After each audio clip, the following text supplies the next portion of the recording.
Bien, son las 8 horas y 23 minutos, 8 horas y 23 minutos en Un Noticias en este día, viernes 26 de enero. Le damos paso enseguida a la entrevista con la comunicadora Paola Cabezas, asambleísta nacional por la Revolución Ciudadana y ex gobernadora de la provincia de Esmeraldas. Paola, buen día, bienvenida a Un Noticias. Le saluda Javier Méndez. ¿Qué tal, Javier? Muy buenos días. Saludos a usted y a toda su audiencia. Gracias, Paola, por estar aquí en Un Noticias. Un gusto para nosotros. El Pleno de la Asamblea conocerá mañana, sábado 27 de enero, el informe para primer debate de la ley que plantea el incremento del IVA luego de la aprobación en la comisión, pero que no contó con el apoyo precisamente de la Revolución Ciudadana y del Partido Social Cristiano. Ahora el presidente Cronfle convocó la sesión para las 9 de la mañana en modalidad virtual. Pero Paola, si la votación definitiva fuese mañana, la propuesta del Ejecutivo no contaría con los votos para su aprobación, precisamente por esta falta de apoyo ratificada este jueves por parte de la Revolución Ciudadana. Sí, en efecto, y no solamente la Revolución Ciudadana. Creo que es importante interpretar el efecto de esta ley hacia la ciudadanía. Si bien el presidente de la República tiene un respaldo de la ciudadanía por su gestión como presidente, creo que también hay que revisar los otros numeritos que el presidente o su gobierno no quieren ver, que es justamente que más del 70% de los ecuatorianos no están de acuerdo con el incremento de 3 puntos al IVA. En ese sentido, creo que no hay una contradicción porque creo que un poco el framing mediático está un poco direccionado a la decisión de la Revolución Ciudadana de no apoyar la ley, cuando también la bancada del Partido Social Cristiano, los señores de Construye, algunos independientes, no están de acuerdo también con la propuesta del Ejecutivo. Pero es mucho más fácil como enfocar, digamos, los flashes hacia la Revolución Ciudadana, como somos los que nos oponemos, cuando en realidad hay una lectura mucho más profunda de lo que está sucediendo en el país en materia económica. Ujú. Decían que la Revolución Ciudadana en el 2016 incrementó 2 puntos al IVA. Sí, era justamente gobernadora de Esmeraldas y le puedo decir, Javier, que las condiciones económicas en ese momento del país eran completamente distintas. No podemos comparar la contracción económica que está viviendo el Ecuador desde que sufrimos la pandemia hasta este momento, 7 años, en donde este país no ha existido ninguna iniciativa de política económica que reactive la economía, que fortalezca la dolarización, que le permita a la clase media, porque a la larga la clase media es el gran sándwich que mueve esta economía. El que consume, el que compra el carro, el que viaja, esas personas tienen 7 años que ni siquiera pagan las hipotecas de sus casas. Y a ese gran sándwich que es la clase media, tienen 7 años metiéndole impuestos, golpeándolos, y ahora a esa gran clase media, que ya no es clase media, ahora han pasado a ser un sector que engrosa las filas de los pobres de este país, y es allí donde otra vez, porque ya pasó con Moreno para la ley la ley humanitaria, Ujú. que también le permitió a la banca ganar más plata de lo que deberían, o sea, por Dios. A ver, el Estado es el gran padre, Javier, y quiero traducir esto a lo más sencillo para que la gente entienda de lo que nos jugamos.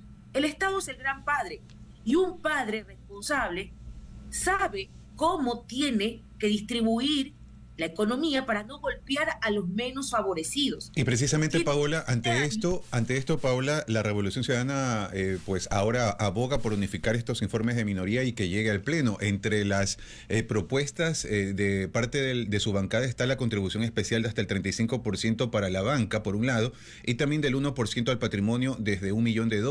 Son las opciones que ya han presentado la Revolución Ciudadana.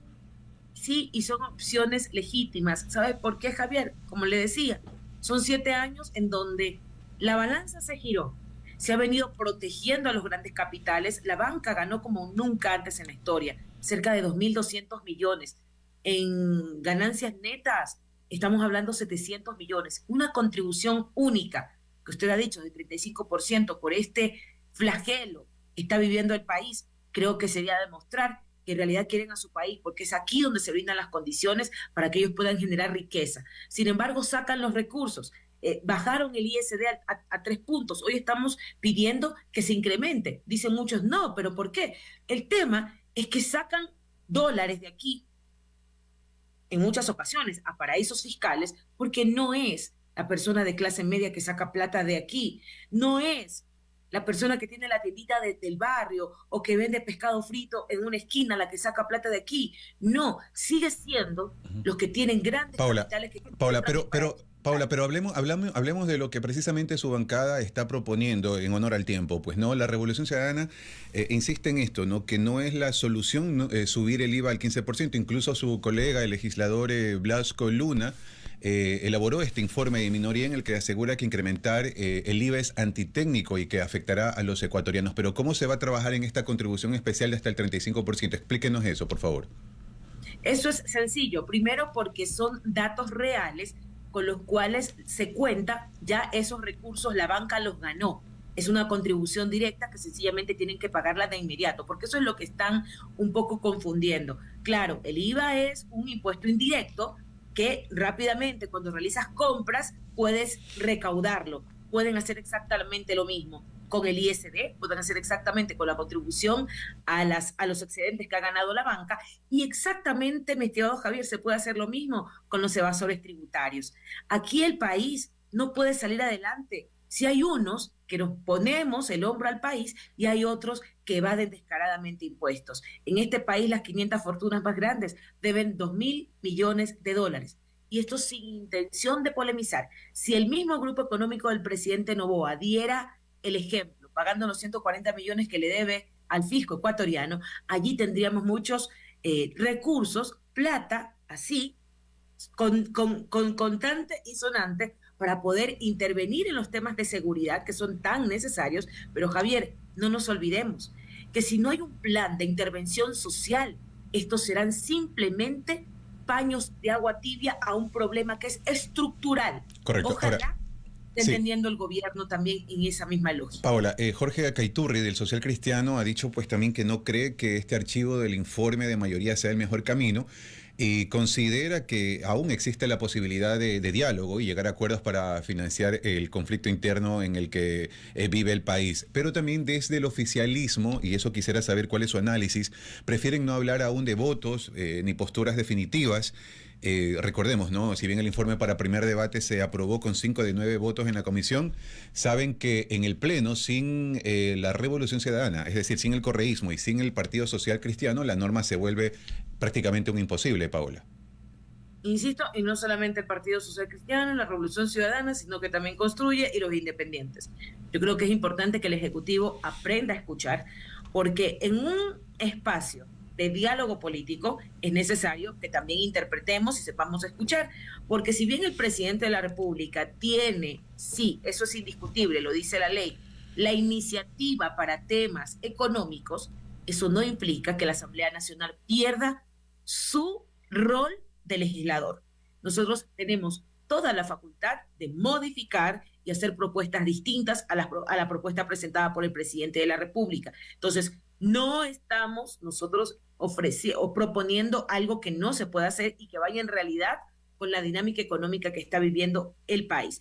Yo siento, Javier, que hay una presión hacia el presidente por parte de los multilaterales. No olvidemos que en el 2017 Lenín Moreno firmó una carta de intención con el Fondo Monetario Internacional comprometiéndose al incremento del IVA del 12 al 15%. Entonces, ahora el presidente, en un problema grave de liquidez, donde tiene, sí, un problema de balanza fiscal de cerca de 5.000 millones, un déficit fiscal, perdón, de 5.000 millones de dólares, está buscando cómo congraciarse y cumplir con los multilaterales. Pero yo creo, Javier, que solamente nosotros sabemos cuáles son nuestros dolores y nuestras angustias. Y el presidente debe ser mucho más consecuente y cercano con el pueblo, con los ciudadanos, sobre todo con la clase media empobrecida, que este país que ya no aguanta más. Ahora, usted hablaba, Paula, también de esta otra bancada Construye, ¿correcto? Ellos exigen también en la sesión de mañana, precisamente, pues un plan económico integral para resolver este déficit, ¿no? Que tanto padece nuestro país y pues en el que se incluya la focalización del subsidio a los combustibles y la reducción de los gastos no primordiales del Estado. ¿Cuál es la posición de la Revolución Ciudadana? Mire, el presidente puede considerar reducir lo que considere, pero ya me preocupa porque ya el ministro de Educación nos acaba de decir, o ya hay una alerta de una reducción de 77 millones a la educación. Por favor, entiendan el problema que tiene este país en este momento, la causa de la inseguridad, de la delincuencia, de que en este momento tengamos a tanta gente utilizando como mecanismo la delincuencia, es porque el Estado no está dando ninguna alternativa, porque el Estado no está reactivando la economía. Entonces, si reduces recursos en educación, eso significa menos chicos en universidades y colegios, eso significa menos becas, eso significa menos oportunidades para estudiar. Entiendan que la educación termina siendo la diferencia entre la vida y la muerte de un joven empobrecido de un barrio popular de este país. Son más los pobres en este momento. Entonces el presidente no puede seguir diseñando políticas para atenuar o para darle más privilegios a los que más tienen cuando se empobrece más la gente. Entonces, esa es la lógica y estamos de acuerdo, debe haber un plan social para intervención, porque insisto, hoy puedes desarticular las bandas, puedes meter preso a los líderes, puedes tener 40,000 personas presas, pero entiende que si no hay oportunidades, va a seguir existiendo un semillero para que sigan cooptando a niños de 8 años para que formen parte de bandas, y estamos desmantelando a toda una generación que es la que podría poner adelante este país, pero no estamos haciendo nada por las futuras generaciones. Paula, entonces está claro pues que la Revolución Ciudadana no va a permitir ningún aumento del IVA en este proyecto de ley. No, Javier, porque primero fuimos gobierno y sabemos cómo enfrentar las crisis económicas sin golpear a la gente. El presidente de la República ha llegado a un momento de contradicciones y lo comprendemos, porque una cosa es ser candidato y estar en campaña y decir, por ejemplo, no vamos a explotar el Yasuní Tete porque era en ese momento políticamente correcto, cuando ahora dice que va a promover una moratoria para explotar el Yasuní.